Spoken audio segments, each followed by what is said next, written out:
오늘 우리에게 주시는 하나님의 말씀은 요한복음 21장 7절에서 11절, 15절에서 18절의 말씀입니다.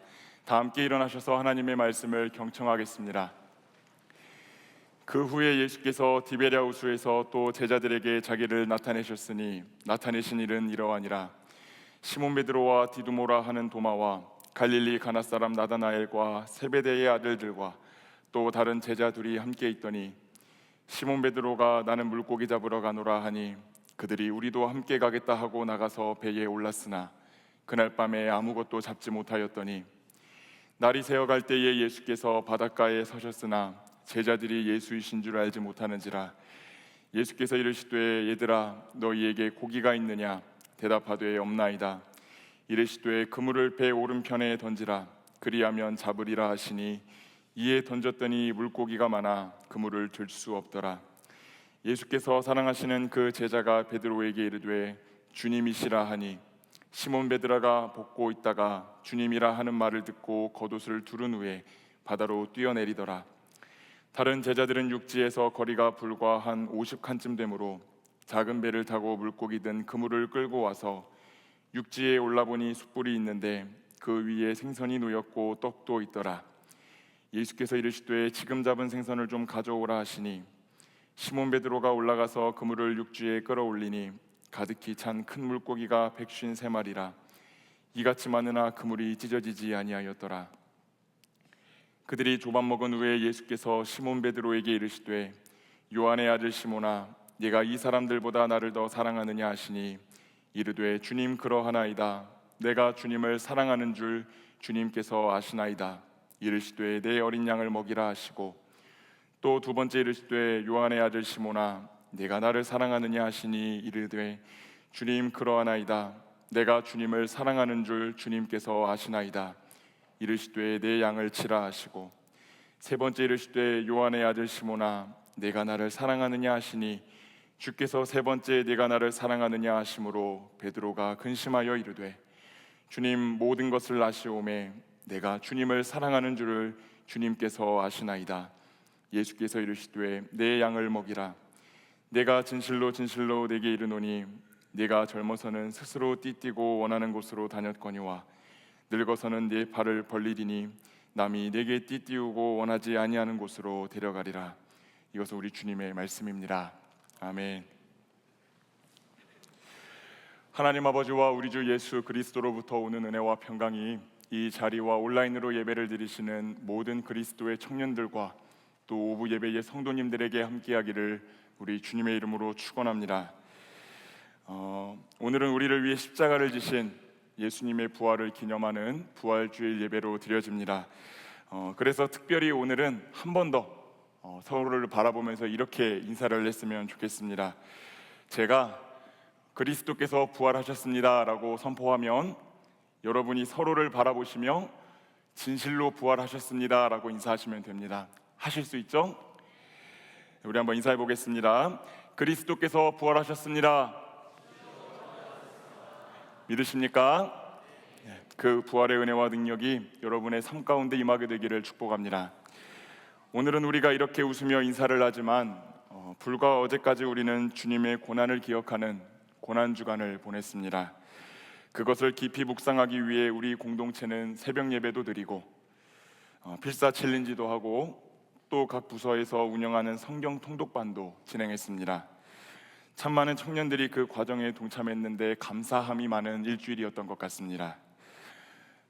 저도 계속 예배를 드리고 필사도 해보고 성경도 읽으며 그 고난을 깊이 묵상해보는 시간을 가졌습니다. 그런데 그 과정에서 그런 생각이 들었습니다. 지금으로부터 2000년도 더 된 주님의 고난과 죽음을 기념한다는 것은 무슨 의미일까? 또 오늘의 설교를 준비하며 그분의 부활을 기념한다는 것이 무엇을 의미할까? 그런 것들을 좀 생각을 해보게 되었습니다. 그리고 나서 내린 결론은 너무 당연한 말일 수 있지만 그 모든 것들이 이 자리에 모인 저와 여러분에게 삶을 바꿀 것을 촉구하고 있다라는 것입니다. 예수님의 고난과 죽음 또 부활을 기념한다라고 하는 것은 단순히 과거에 있었던 사건을 글과 말로 설명하는 것이 아니라 오늘 우리의 삶을 바꾸는 데까지 나아가야 한다는 것입니다. 그래서 오늘 말씀의 제목을 부활을 살다라고 정해보았습니다. 어떻게 사는 것이 부활을 사는 것인지 오늘 베드로의 이야기를 통해서 그 은혜를 나누어 보고자 합니다. 우리는 베드로라는 이름을 들으면 성경 속에 나타난 그의 다양한 모습을 떠올리게 됩니다. 소위 예수님의 수제자로 불렸던 그런 사람, 믿음을 가지고 거센 파도 위를 걸어보았던 사람, 로마 황제를 하나님의 아들이라 숭배했던 빌립보 가이사랴에서 주는 그리스도 살아계신 하나님의 아들이라고 하는 올바른 고백을 했던 그 사람이 바로 베드로였습니다. 본받을 만한 점이 꽤 많은 사람이었다라고 하는 것에는 이견이 없습니다. 그런데 오늘 본문을 보면 그런 베드로에게도 문제가 있었다라고 하는 것을 우리는 알게 됩니다. 오늘 본문 1절은 부활하신 예수님이 베드로를 비롯한 제자들을 만나신 장소를 디베랴 호수라고 기록하고 있습니다. 디베랴 바다는 갈릴리 바다의 로마식 표현인데요, 좀 더 정확히 말하면 이 갈릴리 바다를 중심으로 생성된 여러 도시 중 하나가 이 디베랴라는 곳이었고, 그 디베랴 앞에 있는 갈릴리 바다의 일부를 디베랴 바다라고 불렀습니다. 이 디베랴는 예수님의 공생의 기간 갈릴리 지역의 분봉왕이었던 헤롯 안티파스가 당시 로마 황제였던 티베리우스에게 헌정하기 위해 개편하고 확장시킨 도시였습니다. 황제에게 헌정될 도시, 황제의 이름을 따서 지은 도시인 만큼 황제의 위엄을 드러낼 수 있도록 화려하고 웅장한 로마식 건축물들이 많이 들어선 곳이었습니다. 그래서 이 디베랴 앞에 있는 갈릴리 바다를 티베리우스의 갈릴리 바다라고도 불렀다고 합니다. 그러니 적어도 이 유대인들에게 있어서 이 디베랴라고 하는 장소는 로마 황제에게 하나님께로부터 하사받은 영토를 빼앗겼다라는 아픔이 서려 있는 곳입니다. 그래서 사복음서를 기술한 이 기자들은 디베랴라고 하는 장소를 언급하지 않습니다. 오직 요한만 딱 3번 정도 이 디베랴라는 지명을 사용합니다. 그리고 그 앞뒤 문맥을 보면 대부분 이 디베랴가 쓰인 곳은 부정적인 맥락으로 쓰였습니다. 그러니 베드로가 물고기를 잡겠노라 돌아갔던 곳이 이 디베랴였다라고 하는 것은 이 요한복음을 기록한 사람이 이 베드로의 행동을 굉장히 좋지 않게 평가하고 있다라고 하는 것을 보게 되는 것이지요. 이 베드로의 방황이 여기에서 멈추지 않습니다. 오늘 본문 읽지는 않았지만 21장 14절 말씀을 보면 이 디베랴에서의 만남이 예수님이 부활하신 후 이미 2번째 제자들에게 자신을 보여주셨고, 이 디베랴에 나타나신 사건은 3번째 제자들에게 나타나신 사건이다라고 기록하고 있습니다. 그러니 부활의 주님께서 베드로를 비롯한 다른 제자들하고 이미 재회하신 이후의 사건이 오늘 본문의 내용이다라고 하는 것을 알 수 있습니다. 복음서를 읽다 보면 베드로가 주님을 처음 만났을 때 사명을 받았던 것을 다 기억하실 것입니다. 다 함께 누가복음 5장 10절의 말씀을 한번 읽어보도록 하겠습니다. 세베대의 아들로서 시몬의 동업자인 야고보와 요한도 놀랐습니다. 예수께서 시몬에게 이르시되 무서워하지 말라, 이제 후로는 네가 사람을 취하리라 하시니. 아멘. 베드로는 예수님을 만나기 전에는 물고기를 잡는 어부였습니다. 언제나 만선이라는 로또를 꿈꾸며 바다로 나가는 인생이었습니다. 그때 그 로또의 꿈을 언제나 이룰 수 있는 능력이 있음에도 불구하고 무엇 하나 가지지 않고 떠돌아다니며 하나님 나라를 전하는 그 예수님을 만나게 되고 자신이 부정한 존재의 힘을 깨닫게 됩니다. 그래서 베드로는 그렇게 고백합니다. 주여 나를 떠나소서, 나는 죄인이로소이다. 예수님은 그런 베드로에게 새로운 사명을 맡겨주셨습니다. 네가 이전까지는 물고기를 낚는 어부였지만 이제는 사람을 낚는 어부가 되게 하겠다. 이 사명을 받은 베드로는 그 자리에서 모든 것을 버려두고 예수님을 따랐습니다. 그렇다면 예수님이 부활하셨음을 알게 되었을 때 그 베드로가 했어야 되는 행동은 무엇이었을까요? 다시 부활의 주님을 붙잡고 사람을 낚는 어부로서의 삶을 살았어야 될 것입니다. 그런데 오늘 본문을 보면 베드로는 사람을 낚는 어부에서 다시 물고기를 잡는 어부의 삶으로 돌아가 버리고 맙니다. 아마 베드로가 예전처럼 물고기를 통해 많은 돈을 벌고 싶어서 그랬던 것은 아닌 것 같습니다. 당장 생계의 물고기가 필요해서 그 바다로 갔을 수도 있겠습니다. 하지만 그는 부활의 주님을 당당하게 마주하지 못하게 하는 또 한 가지의 아픔 속에서 헤어나오지 못했습니다. 지난 성금요일 이치워십 때 나누었던 것처럼 이 베드로는 예수님이 십자가에 못 박히실 때 3번에 걸쳐 예수님을 부인했었습니다. 다 함께 마태복음 26장 75절의 말씀을 읽겠습니다. 이에 베드로가 예수의 말씀에 닭 울기 전에 얘가 3번 나를 부인하리라 하심이 생각나서 밖에 나가서 심히 통곡하니라. 아멘. 예수님께서는 닭이 울기 전 베드로가 자신을 3번 부인할 것이라고 예고하셨습니다. 베드로는 다른 사람은 몰라도 나는 절대로 주님을 배신하지 않겠습니다 라고 말하며 주님의 예언을 부정했습니다. 그러나 결국 그는 적대자의 위협 속에서 주님을 3번 부인합니다. 그리고 주님이 잡혀가실 때 그분을 향한 죄송한 마음, 부끄럽고 수치스러운 스스로의 모습을 견디지 못하며 크게 통곡합니다. 그런 뼈저린 아픈 과거를 갖고 있던 만큼 부활의 주님을 다시 마주하기엔 염치도 없고 무엇보다 부끄러웠을 것입니다.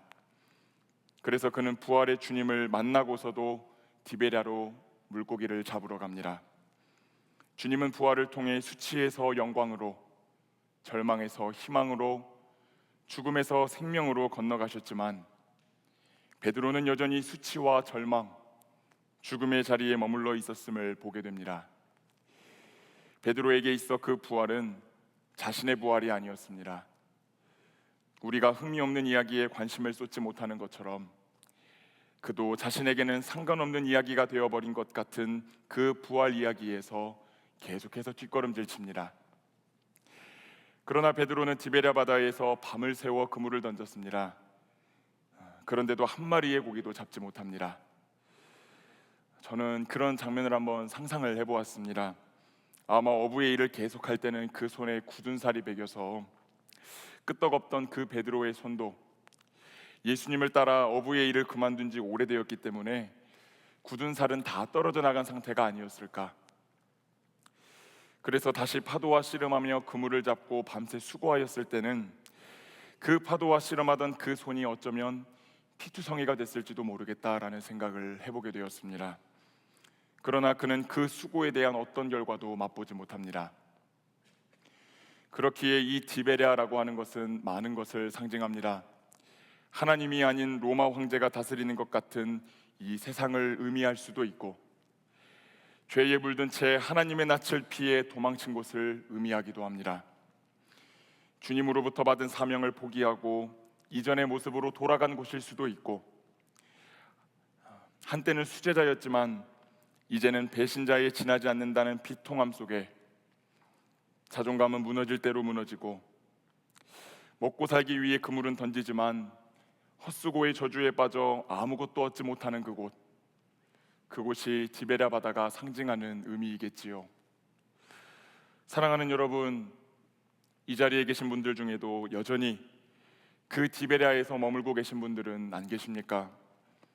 예수님을 처음 만났을 때 경험한 그 벅참을 잃어버린 지 오래된 채로 내 인생의 죄와 실수가 가득하다며 그분의 이야기가 나와 상관없다 치부하고 계신 분들은 안 계십니까? 주님을 위해 살겠다 고백했지만 지금은 주님께 받은 사명을 다 잃어버리고 표류하고 계신 분, 몸은 교회에 나와 있지만 마음은 하나님을 피해 어떻게든 도망가고 계신 분, 어떻게든 먹고 살기 위해 안간힘을 쓰지만 어떤 것도 건져 올리지 못하는 헛수고의 저주에 빠져 허우적거리는 분들은 안 계십니까? 오늘 부활의 주님은 그 디베랴 호수에서 헛수고의 저주에 빠진 채 그물을 내리고 있는 저와 여러분에게 말씀하십니다. 부활을 살라. 이제 그 의미를 3가지로 나누어 보도록 하겠습니다. 첫째로, 부활을 산다는 것은 예수님의 부활이 나를 위한 부활이었음을 믿는 것입니다. 이야기를 나누었던 베드로는 부활의 주님을 이미 2번이나 뵙고서도 디베랴로 돌아갔습니다. 저는 베드로가 왜 그렇게까지 했을까 곰곰이 생각해 보았습니다. 그리고 들었던 생각은 이 베드로가 주님의 부활이 자신과 상관이 없다고 생각했을 거라는 그 생각이 들었어요. 예수님이 굳게 잠긴 문을 넘어 제자들에게 와서 평안하라 말씀하실 때도, 의심 많은 도마의 불신을 풀어주시기 위해 나타나셨을 때도 베드로는 그 부활의 주님이 다른 제자들을 위해서만 나타나신 것 같다라고 생각했을 것 같습니다. 주님을 부인했던 나 같은 사람을 위해서 오신 것은 아니겠지라고 생각하며 자신의 부정을 저질렀던 그 과거의 아픔 속에서 헤어나오지 못했을 것 같습니다. 그래서 성경이 기록하고 있지는 않지만 아마 이 베드로는 주님이 제자들을 찾아오셔서 평안을 전하시고 그 불신앙을 풀어주실 때 예수님으로부터 제일 멀찍이 떨어진 자리에 우두커니 서 있지 않았을까 생각해 봅니다. 감히 다가갈 수도 없고 감히 먼저 말을 걸 수도 없어서 같은 공간에 있지만 같이 있지는 않은 그런 모습으로 주님을 대하지 않았을까 생각해 봅니다. 그래서 그는 예수님이 찾아오지 않을 것 같은 장소, 물고기를 잡는 과거의 자리로 돌아갔습니다. 이렇듯 예수님의 이야기가 자신과 상관없다고 생각하는 사람들이 보이는 모습은 과거의 모습으로, 예수님을 만나기 이전의 모습으로 돌아가는 것입니다. 그러나 부활의 주님은 디베랴로 도망친 베드로를 찾아오셨습니다. 요한복음 21장 4절 말씀을 보면 이 예수님께서는 베드로를 비롯한 제자들을 만나시기 위해 바닷가에 서셨습니다. 그러나 베드로는 자신에게 오셨다는 것을 여전히 알지 못한 채 열심히 그물을 던집니다. 그러다 도저히 안 되겠어서 그물을 거두고 돌아가려고 합니다. 그때 언젠가 들었었던, 정확히 기억은 안 나는데 언제 어디선가 들었었던 그 목소리가 들려옵니다. 얘들아, 너희에게 고기가 있니? 그물을 배 오른편에 던져 보아라. 많이 잡을 수 있을 것이다. 그리고 그 음성에 순종했을 때 그물을 들 수가 없을 정도로 많은 고기를 잡게 됩니다. 베드로는 생각했을 것입니다. 처음 그분을 만났을 때도 주님이 많은 물고기를 잡게 해주셨는데 그렇게 속으로 아쉬운 마음을 달래고 있을 때 한 제자가 베드로를 향해 외칩니다. 주님이시다. 주님이 우리를 찾아오셨다. 그 말을 들은 베드로는 겉옷을 두르고 바다로 뛰어내립니다. 그리고 누구보다 먼저 예수님을 향해 헤엄쳐 갔습니다. 부활의 주님이 찾아오신 것이 자신이었다라는 것을 깨닫게 되었을 때 이 베드로의 삶에는 회복이 시작되게 된 것입니다. 사랑하는 여러분, 오늘 죄와 사망을 이기시고 부활하시어 찾아오신 그 주님의 은혜가 나를 향한 것임을 먼저 믿으실 수 있기를 축복합니다. 분명 우리 주님은 베드로와 같은 우리를 구원하시기 위해 부활하셨습니다. 그 구원을 주시기 위해 수치에서 영광으로, 절망에서 희망으로, 죽음에서 생명으로 그 다리를 건너셨습니다. 그러나 베드로가 그랬던 것처럼 그 부활이 자신의 것이 아니라고 생각하는 사람에게는 부활의 능력이 경험될 수가 없습니다. 아무리 좋은 문구, 아무리 좋은 명언이 있다 할지라도 그것이 나와 상관이 없다 생각하면 나의 삶에 적용하지 않는 것처럼 그 부활이 나를 위하여 일으키신 기적이다라는 것을 간과한다면 우리의 삶 가운데는 그 부활의 능력이 체험되기가 어렵다라는 것입니다. 그러나 그리스도의 죽음과 부활이 나를 위한 것이었다고 믿는 이들은 그 믿음을 통해 수치와 절망과 죽음을 극복할 수 있게 됩니다. 그 부활의 은혜가 나를 향한 것임을 굳게 믿으시는 모든 분들이 되시기를 축복합니다. 두 번째로, 부활을 산다는 것은 나를 찾아오신 주님 앞에 나아가고 머무는 삶을 사는 것입니다. 다 함께 요한복음 21장 7절의 말씀을 읽겠습니다. 예수께서 사랑하시는 그 제자가 베드로에게 이르되 주님이시라 하니 시몬 베드로가 벗고 있다가 주님이라 하는 말을 듣고 겉옷을 두른 후에 바다로 뛰어내리더라. 아멘. 베드로는 정신없이 겉옷을 입고 바다에 뛰어내립니다. 그리고 예수님이 계신 그곳을 향해 빠르게 헤엄치고 달리기 시작합니다. 자신을 찾아오신 주님의 은혜를 깨닫게 되니 이 베드로가 주님께 나아가게 된 것이지요.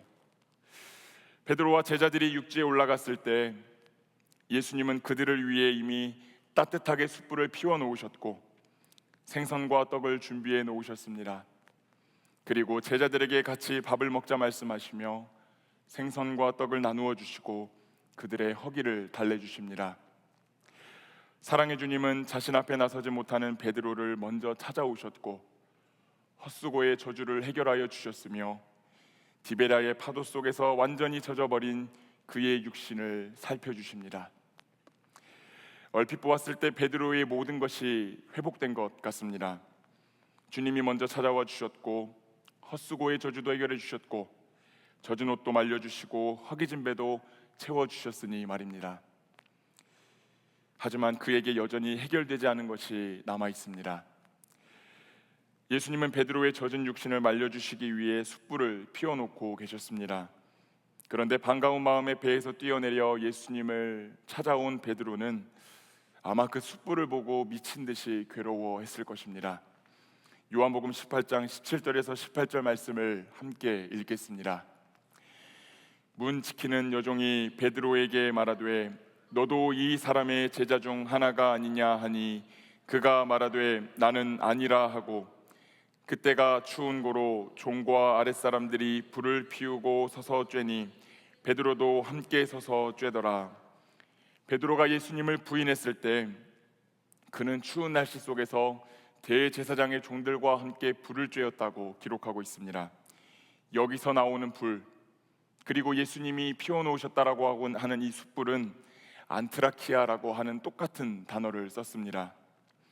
베드로는 예수님이 추운 날씨 속 문 안에서 대제사장의 장인이었던 안나스에게 신문을 받으시고 있을 때 그 문을 넘어 예수님의 고난에 동참하지 않고 문 밖에 서서 추운 몸을 녹이기 위해 그 불을 쬐고 있던 사람입니다.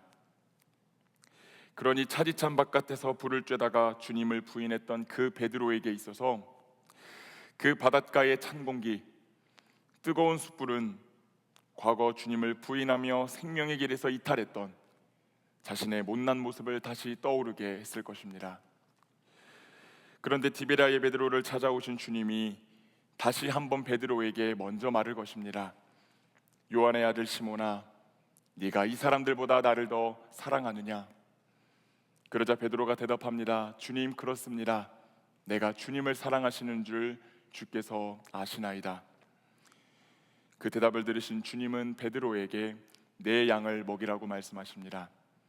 그런데 한 가지 이상한 것은 주님이 이 똑같은 질문을 몇 번 반복하십니까? 3번이나 반복하십니다. 네가 나를 사랑하느냐고. 여러분, 제가 여러분에게 한번 질문을 드려보겠습니다. 모든 것을 다 아시는 주님이 정말 베드로의 사랑을 의심해가지고 지금 이렇게 반복해서 물어보고 계신 것일까요? 우리는 성경을 보다 보면 이 주님이 오늘 베드로에게 말씀하시는 것처럼 내가 다 안다라는 식으로 말씀하시는 것이 아니라 여러 차례 질문을 하면서 다가오시는 주님이라는 것을 볼 때가 많습니다. 창세기에서 선악과를 따먹고 도망쳐 있는 아담과 하와에게 네가 어디 있느냐라고 질문하시면서 다가오셨습니다. 정말 어디 있는지 궁금해서 물어보신 것일까요? 그 질문을 통해 아담과 하와가 주님 앞에 서고 자신의 죄를 솔직하게 고백하고 자신 앞으로 나아오기를 원하셔서 질문으로 이들을 부르신 것입니다.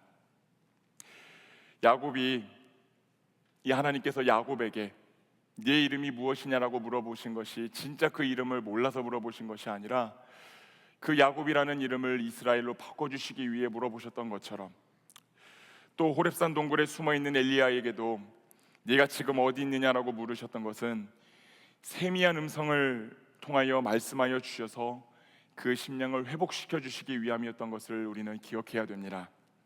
하나님은 이와 같은 질문을 통해 우리의 인생을 연약한 인간의 차원에 머물게 하지 않으시고 더 높은 차원, 하나님의 차원으로 끌고 가셔서 하나님의 뜻 안에서 회복시키시는 주님이십니다. 그렇게 오늘 베드로에게 3번이나 질문하시는 주님은 그를 회복시키길 원하시는 주님이셨습니다. 조금 전에 우리가 읽었던 요한복음 18장에서 이 베드로는 예수님을 3번 부인했습니다. 처음에는 그저 부인하고, 두 번째는 맹세하며 부인하고, 세 번째는 저주하며 부인했습니다. 베드로는 아마 이렇게 예수님을 철저하게 부정하는 과정에서 다시는 주님께 돌아갈 수 없을 것이란 수치와 부끄러움을 경험했을 것입니다. 예수님께서는 부활한 자신을 마주하고서도 그 수치와 절망감에서 헤어나오지 못하는 베드로를 불쌍히 여기셨습니다. 그리고 그의 심령이 무너진 자존심과 자존감이 다시 회복되기를 원하셨습니다. 망가져 있는 베드로의 마음을 아시고 그 마음을 회복시키시기 위해 네가 나를 사랑하느냐라는 질문을 일부러 3번이나 하십니다. 그리고 예수님을 3번 부인했던 그 입술에서 예수님을 사랑한다는 3번의 고백이 나오게 함으로써 그렇게 그의 무너진 자존심과 자존감을, 제자로서의 정체성을 회복시켜 주십니다. 사랑하는 여러분, 오늘 베드로는 부활의 은혜가 자신의 것임을 깨달았을 때 주님을 향해 달려나갔습니다. 그러나 거기에 숯불이 피워져 있었고 자신의 뼈아픈 과거를 떠올려야만 했습니다. 영문을 모른 채 네가 나를 사랑하느냐는 신문처럼 여겨지는 질문에 3번 답해야 됐습니다. 그러나 그가 정말 잘한 것이 있다고 한다면 그 뼈아픈 그 아픔이 느껴지는 자리에서 도망치지 않았다는 것입니다. 그는 어떤 모습으로든 주님의 부활의 주님 앞에 나아갔고, 때로는 채움을 받고 때로는 마음의 찔림을 받으며 그분이 무엇라 말씀하시는지 앉아서 그 음성을 들었습니다. 우리는 이것을 예배라고 부릅니다. 이렇듯 부활을 살기 위해서는 하나님 앞에 자신을 세우고 그분과 시간을 보내는 것이 중요합니다.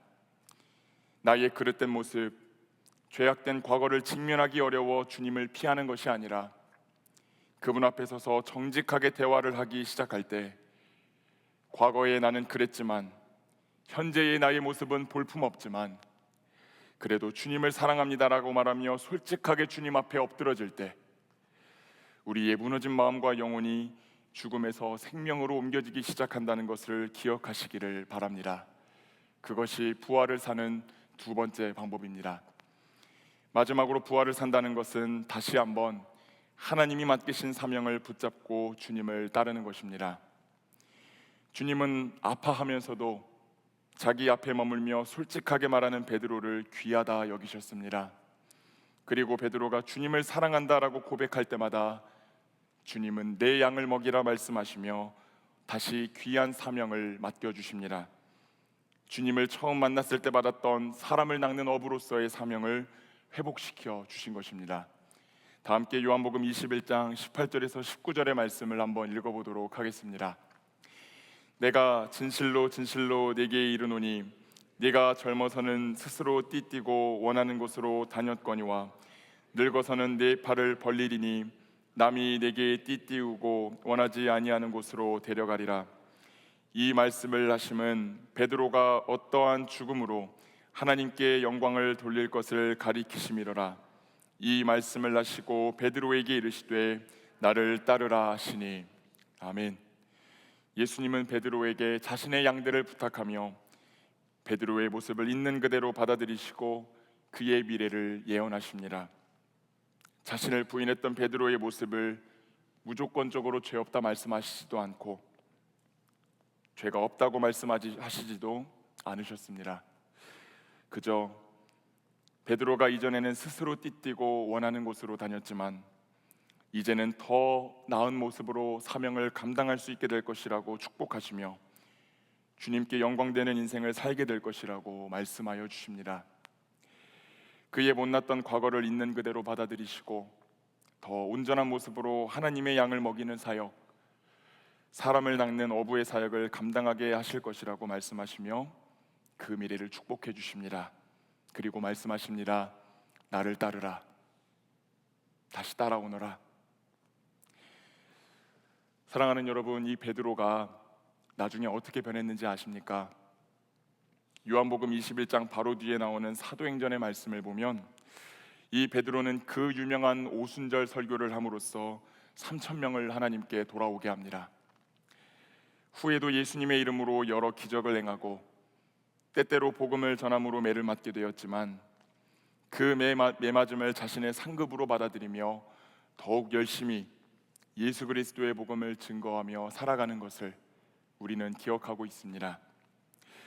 그렇게 베드로는 자신을 찾아온 부활의 주님 앞에서 자신이 처음 받았던 사명을 회복했습니다.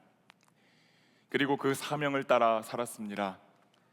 그렇게 베드로는 절망과 죽음의 디베랴에서 벗어나게 됩니다. 바라기는 이 자리에 계신 여러분도 하나님이 여러분에게 맡겨주셨던 그 사명을 회복하시고 순종함으로써 무너진 영혼과 삶의 자리가 일으킴을 받는 부활을 경험하게 되시기를 축복합니다. 말씀을 마치겠습니다. 사랑하는 여러분, 오늘 여러분이 머물러 있는 그 디베랴는 어디입니까? 오늘 여러분이 여전히 절망하며 낙담하고 있는 그 죽음의 바닷가는 어디입니까?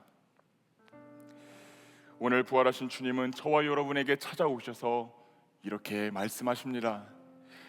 너는 너가 실패했다고, 이제 다 끝났다고 포기하며 너의 멋대로 절망의 디베랴로 돌아갔지만 나는 너를 위하여 부활했고 오늘 너를 찾아왔다. 그러니 이제는 더 이상 그 절망의 디베랴에 머물러 있는 인생을 살지 말아라.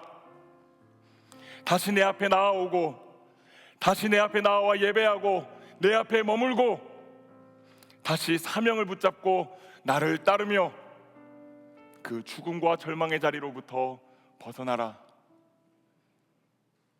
저와 여러분을 향하신 우리 주님의 음성입니다. 간절히 바라기는 그 주님의 말씀에 응답하는 저와 여러분이 되기를 소망합니다. 그 죽음과 부활이 나를 위한 것이었음을 온전히 신뢰하고 나를 채우시고 깨우시는 주님 앞에 예배하며 머무르는 삶을 살고 다시 복음을 위해 살아가는 그리스도인으로서의 사명을 회복하여 생명을 드리는 부활을 경험하게 되시기를 축복합니다.